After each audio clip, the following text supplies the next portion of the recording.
Now, back in the early 90s, when I got my ham license, one of the things that was sort of popular, at least here in southern New England with the people I hung around with, was something called hilltopping, which really is just SOTA nowadays. We would go up on a hilltop on a nice day like this, and we would try to bring ham radio equipment and see how many contacts we could make. Now, of course, nowadays that's sort of morphed into SOTA and to some degree POTA. We didn't really get credit for it back then, although, you know, you could log your contacts and kind of have bragging rights, but there wasn't an awards program for it. Now, today, I want to take my dogs out for a walk on a local land trust property that happens to be on a prominent hilltop in the area. It's not a SOTA peak or a POTA park or anything like that, but I think I want to bring along my HT and an external antenna and do a little bit of old school hilltopping just to see if I can make any contacts on 14652. And if I can, how far can I get out from this hilltop? Now, before I get the dogs hooked up to their leashes, because they can be a bit rambunctious, let me show you what I'm going to bring along for this. The radio I'm going to use today is my old Kenwood THF6HT. This, of course, has 2 meters, 70 centimeters, and it can transmit on 220 megahertz, I found out about a month ago.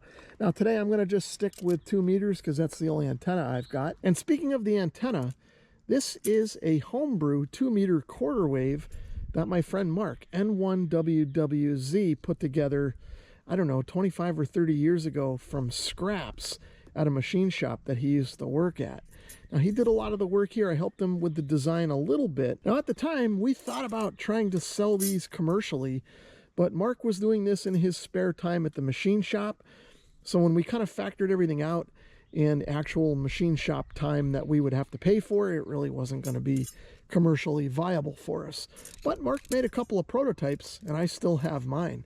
Let me show you how this thing goes together. It's pretty cool. So you can see these rods are just aluminum, and Mark tapped some threads on one end. And of course, these are cut to length for quarter wave at 2 meters.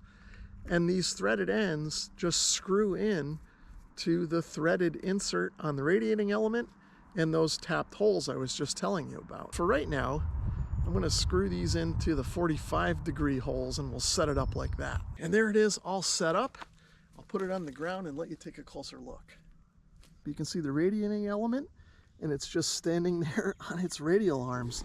And again, I can try and mount this on something or hang it in a tree or do whatever I want with it. And in fact, a few years back, we took a trip out to Santa Fe, New Mexico, and I brought this with me, and I actually did a SOTA activation from a peak out there with it just standing on the ground on those radial arms. So I know the antenna works pretty well. I'm going to pack this back up. I'm going to grab a link to coax and the dogs, and let's head over to the park and see what we can do. Before I get the brats out of the car and they start pulling me up this trail, I wanted to show you, I'm at the Palmer-Kendall Conservation Area here in Tolland, Connecticut. There's a nice little series of trails in here. I think it's maybe about 3/4 of a mile or so straight up to the top of Kendall Mountain, which isn't really a mountain. I think it's maybe 950 feet or so in elevation. I know it's under 1,000, but in terms of northeastern Connecticut, I guess it's a mountain. Either way, let's get the dogs and get on the trail. It's a beautiful day. Ezra, Sagan. So there's the boys. Ezra's the one on the right with the red leash, and Sagan is on the left with the blue leash. So we've come to our first stream crossing, and Ezra is a little bit scared of these bridges, but we've been working with him, and I think he'll do okay. So he hesitated a little bit, but he got right over it. Now, in case you didn't know, mountain laurel is the Connecticut state flower. Well, I guess it's the state flower, maybe it's the state bush or tree or something. It's something official with Connecticut. Either way, this trail seems to have a large thicket of it.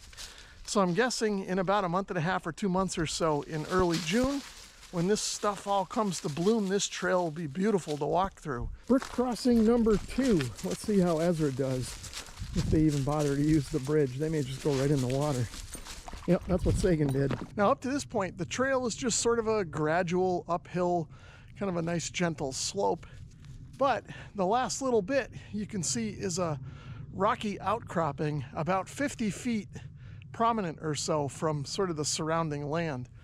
There's a trail on the other side, well, sort of a trail. We're gonna make our way up there and set up our radios. So we made it to the top of Kendall Mountain. I've got the dogs kind of tied off on some trees here so they don't run away on me. I've got a couple of snacks for them and some water in my pack. I'll get them cooled down, and then we'll set up the antenna and the radios. Say again, you want a biscuit? Sit. Good boy. Ezra, sit. Sit. Good boy.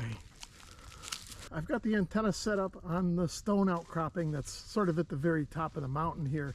Probably hard to see in the camera, but it's just resting on the stone on its 45-degree radials. And I've got a length of coax here, and I'm going to stand a little ways away from the antenna and see if we can make some contacts. CQ, November 1, November Uniform Golf. Calling CQ 146520 and standing by. CQ 2 meters, November 1, November Uniform Golf. Calling CQ 2 meters from the top of Kendall Mountain in Tolland, Connecticut. CQ. I'm not hearing anything on 5-2, although I didn't tell you before, but it is a Monday around noontime. I happen to have the day off from work today. So I wasn't anticipating a pileup, but I thought we'd at least get somebody here. Maybe I'll try a few more times, and then maybe we'll just scan around and see what kind of repeaters we can hit from up here. I don't have too many repeaters programmed in this particular radio, but I do have the Mount Greylock repeater, which is on Mount Greylock, the highest point in Massachusetts. It's, I don't know, 50, 60, maybe more miles to my northwest. I wonder if we can key that up from here. Let's give it a shot. N1 NUG, Tolland, Connecticut, testing. Okay, there it is. And it's coming in mostly full scale and probably about 90% quieting. KC1 VRA, hearing on Greylock, repeater, 91, Dalton, Massachusetts. Yeah, I'm up here on a hilltop in Tolland, Connecticut, and was just kind of tuning around with the HT to see what I could hear. And it sounds like the repeater's coming in full scale. Hopefully I'm hitting it okay. Yeah, it's a pretty good repeater. Usually listening on this, sometimes scanning. I was trying 5.2, but nobody was coming back, so I figured I'd see what repeaters I had in memory and see what I could hit from up here. But well, yeah, sounds good. Thanks for coming back to me. Appreciate it. Absolutely, no worries. 7-3s, KC1 VRA, I'll be clear. Okay, thanks again for the contact. Appreciate it. 7-3, N1 NUG. Okay, so that wasn't too bad for just 5 watts on the HT and the antenna over there behind you.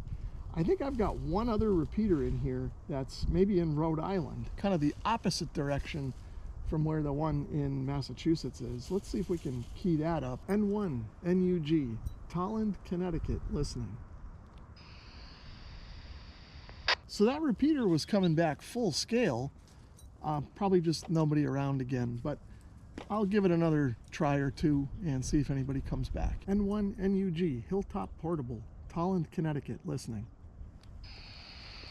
So you can see there, the repeater was full scale. Doesn't seem like anybody's around over in Rhode Island, or just isn't in the mood to talk. I thought I had more repeater frequencies programmed into the memory on this radio than I do, but I ended up entering in a repeater frequency that's in southern Connecticut, probably about 50 miles south or so, and I just kerchunked it, and it was coming in full scale. So I better key up and give my call sign and see if we can get anybody. N1 NUG, Hilltop Portable, Tolland, Connecticut, listening.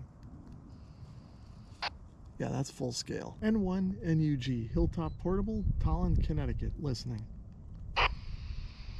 I guess nobody's around down near New Haven either. We'll play around a little bit more. I think the dogs are getting antsy. We'll hit the trail here in a few minutes. As you may be able to tell, it's a different day. There's a little more foliage out here than there was the other day, and the sun's out. It's actually a Saturday morning. Thought we'd have some better luck getting some people on 5.2 or even repeaters. I've got the antenna set up just like I did before, right behind you. The dogs are here. All my stuff is in the pack, except the adapter I needed to connect the radio to the coax so I could connect up to the antenna. And then when I turned on the radio, or actually when I pulled it out of my pack, I realized that the dog water had leaked all over everything. And the radio is working fine. Well, not really fine. It was working fine. I can turn it on, I can tune it around a little bit, but it kind of gets wonky because there's water in the keypad. It starts beeping at me periodically. I tried making a couple of contacts on the signal stick, just on 5.2. Nobody's there, but I can't activate the memories to get to the repeaters because, I don't know, hopefully I didn't mess this thing up. So I guess we're gonna have to try this another day. I'm gonna take everything home, let the radio dry out, and when I come back up, I'll bring different containers for the dog water, I guess, and maybe third time's the charm. I'll let you know. As you may be able to tell, it's now a different day. There's more foliage on the trees than there was almost 2 weeks ago when we tried this the first time. I've got the antenna set up and the HT ready to go, and it's now a Sunday afternoon, so maybe we've got a better shot at making some contacts. Hard to tell. Sometimes people aren't really around on Sunday afternoons either. So the radio's all dried out, everything's all set back up, and I don't have the dogs with me today. No water to spill and no dogs to worry about. Let's see what we can do. CQ, CQ, CQ. November 1, November, Uniform Golf. Calling CQ 2 meters on 14652. CQ, CQ, CQ. November 1, November, Uniform Golf. Hilltop Portable from Kendall Mountain in Tolland, Connecticut. Calling CQ on 14652. Well, it looks like nobody's around again. Let's switch over to some repeaters. I programmed a couple more in this time. Maybe we'll make some contacts there, or at least see if we can hit some distant repeaters. N1 NUG, Hilltop Portable in Tolland, Connecticut, listening. That was the Warren, Massachusetts repeater. I think that one's maybe 15 or 20 miles, probably almost due north from here. Let's see if anybody comes back. N1 NUG, Hilltop Portable in Tolland, Connecticut, listening. Let's see, we're getting full scale on that machine, so I guess nobody's around. I've got the Mount Greylock repeater programmed in here. We've already tried that one on our last attempt, so we know that that one works. Let's skip that and see if we can find another one to try. Welcome to the W1 TOM repeater in the MTARA system. That was the 147000 machine. That used to be my local repeater here in this area, but they moved it over to Western Mass a number of years ago. But it's coming in full scale. I guess we can give it a try and see if anyone's around. N1 NUG, Hilltop Portable, Tolland, Connecticut, listening. N1 NUG, Hilltop Portable, Tolland, Connecticut, listening. I'm a little bit disappointed that we weren't able to make any contacts from up on the hill back there today.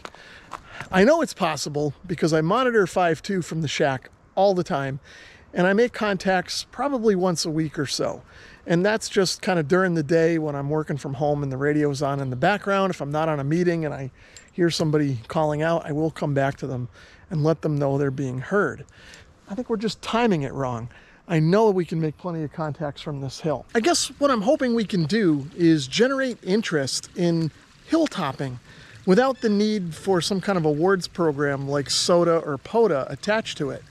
Just grab some radio gear, head out to a high point, and see if you can make a contact or two while you're there. That's it. Just have some fun with the radio. What do you think? Is this something that you would try without awards associated with it? Or do you prefer having an awards program like SOTA or POTA? Let me know what you think down below. 7-3 for now, and thanks for watching.